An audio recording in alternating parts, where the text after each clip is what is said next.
la maison physique, il y a deux parties.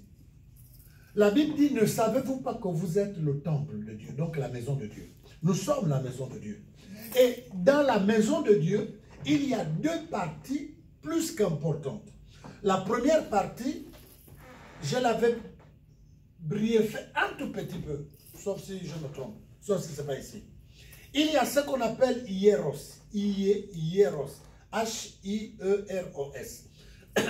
Hieros, je vais prendre des exemples. Viens ma petite fille. Oh, hieros, c'est le corps. C'est la partie extérieure. La Bible dit, ne savez-vous pas que vous êtes le temple? Le temple est composé de deux parties importantes. Toutes les parties sont importantes pour Dieu. Donc, le hieros, c'est le corps. C'est le corps que nous voyons. Et la signification de hieros, ça se dit ceci, partie sacrée que l'on ne doit pas violer. Ça veut dire le corps que Dieu t'a donné est sacré. C'est pourquoi dans l'épître aux Hébreux, Jésus lui-même a dit, lorsqu'il a plu à celui qui m'a envoyé dans le monde, donc il parle de son Père, qu'il a envoyé dans le monde, il dit ceci, il me donna un corps. Donner c'est quoi? Je vous ai expliqué hier, c'est Nathan. Ça veut dire il lui a greffé un corps. Donc notre corps, c'est pourquoi il dit, il est le temple du Saint-Esprit. Donc notre fille qui est ici, si elle commence à exposer son corps, ça c'est risque et péril. Si j'expose mon corps, ça a mes risques et mes périls. Ça veut dire que si tu ne te ressaisis pas, tu finiras par mourir. Parce que, comme nous le savons, lorsque nous voyons la banque, une banque, on sait que dans une banque, il y a quoi? Est-ce que l'argent c'est dehors? Quand vous passez, vous voyez qu'il y a l'argent? L'argent est où?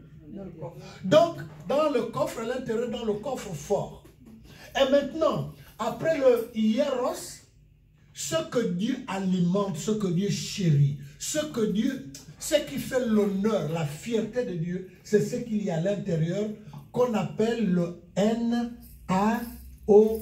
le naos. Le naos, c'est la partie intérieure de l'homme.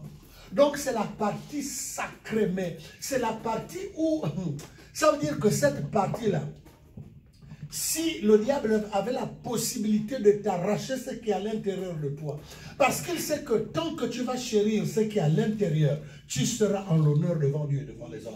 Dieu sera fier de toi. Au-delà des attaques, il finira par te justifier. Au-delà de complots, il va montrer à tes ennemis qu'il est avec toi. Au-delà de tout, le naos, c'est le lieu sacré. C'est dans le cœur de l'homme. Le cœur, ce n'est pas celui qui bat.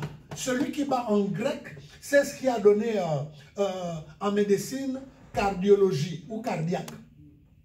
Mais en grec, c'est cardia.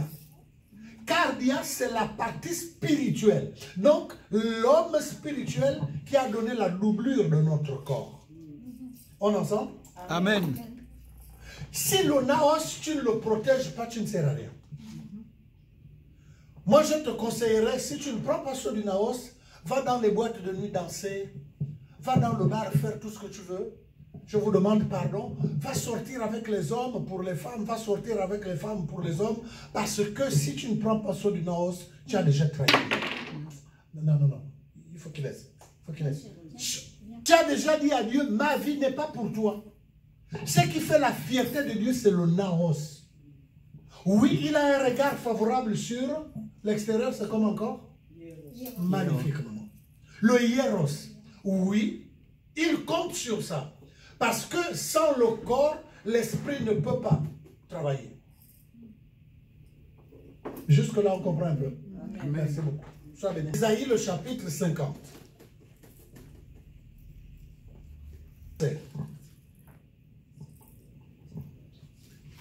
Isaïe 50, on va confronter version 1 au verset 3. Voici ce que dit la parole de Dieu. Qui doit partir en Afrique. Et puis là, Je ne savais pas sur quoi prêcher, j'étais en train de marcher un peu fatigué parce que on est rentré quand même à 5 heures, j'ai dormi comme un gamin, je voulais. Et puis j'entends Ésaïe 50. Ésaïe 50, bon, je suis en train de marcher, je n'ai pas la Bible avec moi, même si je l'ai dans le téléphone. Il y avait un peu la pluie. Je dois prendre vite le RER. Et quand j'arrive à la gare, je viens d'arriver, je descends pour aller maintenant à Paris. Bon, on dit il n'y aura plus de train parce qu'il y a 2 personnes, je ne sais pas qui ont sauté, qu'on a tué, tout ça à Cergy-Saint-Christophe. Saint-Christophe, oui, Saint-Christophe, tout. Il n'y aura plus de train dans les 2 sens. Je dis, c'est pas possible. J'ai dit, comme il y a la réunion, Dieu ne veut pas que j'aille à Paris, il veut que j'aille prier. Je dis, mon Dieu. Et quand je viens, malgré la fatigue, j'ai prié pour vous, j'ai prié pour ce moment. Et Dieu m'a ouvert l'esprit sur cette parole. Ça commence par cette version, tu vas la lire au fur et à mesure que je vais te demander. Il dit, où est la lettre de divorce par laquelle j'ai répudié votre mère? Je ne sais pas, quand on parle de divorce, on pense directement au mariage. Bon, oui, dans le mariage, lorsqu'on se sépare, c'est un divorce. Mais il n'y a pas que le mariage. En fait, lorsqu'on rentre dans une vie associative, quel que soit le domaine de la vie, on tisse une alliance. Il y a une relation qui se crée. La servante, le pasteur Victoire vient de dire que cette sœur, elle est fidèle parmi les fidèles. C'est une alliance qui s'est créée entre vous. Je ne le dis pas que ça va arriver. Imaginez-vous que pour quelque raison que ce soit, elle disparaît, ou vous ne voulez plus la voir, ou elle, vous ne voulez plus la voir, ça s'appelle aussi un divorce. Et tout divorce a des conséquences, même si ce n'est pas de manière instantanée. Tout divorce. Et c'est pourquoi Dieu emploie le terme que les humains comprennent facilement. Parce que ce qui fait tomber l'homme avec grand H, la fille comme le garçon, c'est, il y a 3 choses qui éloignent l'homme de Dieu. Il y a déjà, la première chose, c'est le sexe. Le sexe est un poison que le diable...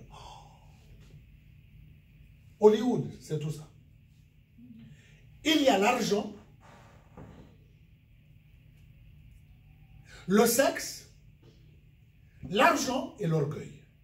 3 choses.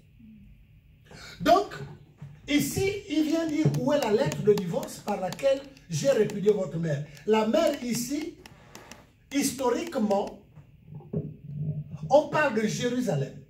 Parce que Jérusalem en hébreu, Yerushalem, qui veut dire la cité de la paix. Il n'y a aucune bénédiction dans le monde, une vraie bénédiction qui vient de Dieu, si Dieu ne fait pas précéder cette bénédiction par la paix. Lorsque le peuple sort de l'Égypte, il dit au peuple, bon écoutez, vous êtes rebellés, je veux quand même vous donner à manger dans le désert. Vous savez cette nourriture, ça s'appelle comment? La manne. La manne.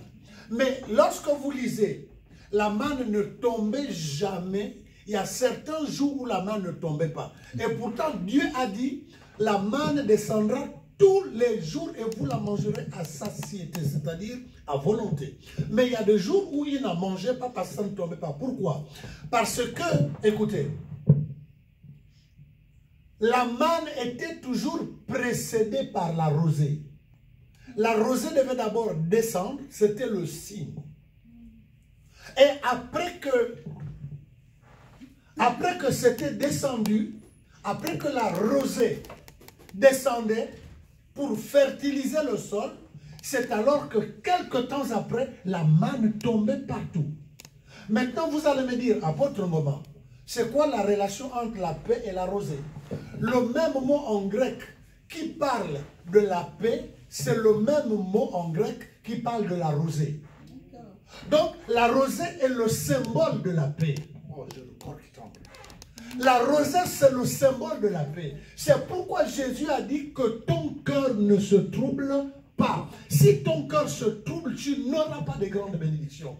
Parce que la bénédiction véritable aime être dans des circonstances de paix. Amen. Tu dois cultiver la paix. Tu dois me dire, oui, mais papa ou bien apôtre, mais les circonstances que je vois, c'est pourquoi si ton naos est bien garni, ton naos est bien protégé, ton naos vient s'alimenter autour de la parole de Dieu, aucune circonstance ne peut t'ébranler. C'est pourquoi il a dit à Jérémie ceci, on te fera la guerre, mais on ne te vaincra jamais. Une négation absolue. Pourquoi? Extérieurement, même si tu es faible, mais celui qui est en toi, même Jean l'a dit, celui qui est en nous est plus fort que celui qui est dans le monde. Aïe, pauvre diable. Et il dit, où est la lettre que j'ai donnée à votre mère? Là, on ne comprend pas, puisque ça s'appelle des messages typologiques. La mère ici, ce n'est pas la mère biologique. La mère ici, c'est la circonscription de ton influence. C'est-à-dire que Dieu t'a envoyé en France. La France devient là où toi tu dois régner. Ah, on ne comprend pas. Amen. La mère ici, c'est Jérusalem. Dieu a dit, je ferai de Jérusalem votre cité, Jérusalem. Vous serez en paix. On ne pourra pas vous déstabiliser. Et puis il dit, mais où est la lettre de divorce que j'ai dit à Jérusalem, je ne te bénirai plus Jérusalem. Ça n'a jamais existé. En fait, là où c'est comme la parole que Dieu nous donnait cette nuit, il dit, là où la plante de ton pied foule, tant que tu es vivant, pauvre diable, tant que tu es vivant, on ne parle pas de la vie physique, tant que spirituellement, ton naos,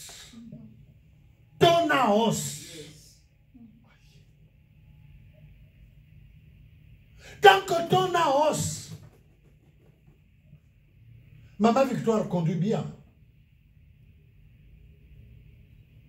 Si tu es pressé, imaginez-vous, elle va au travail.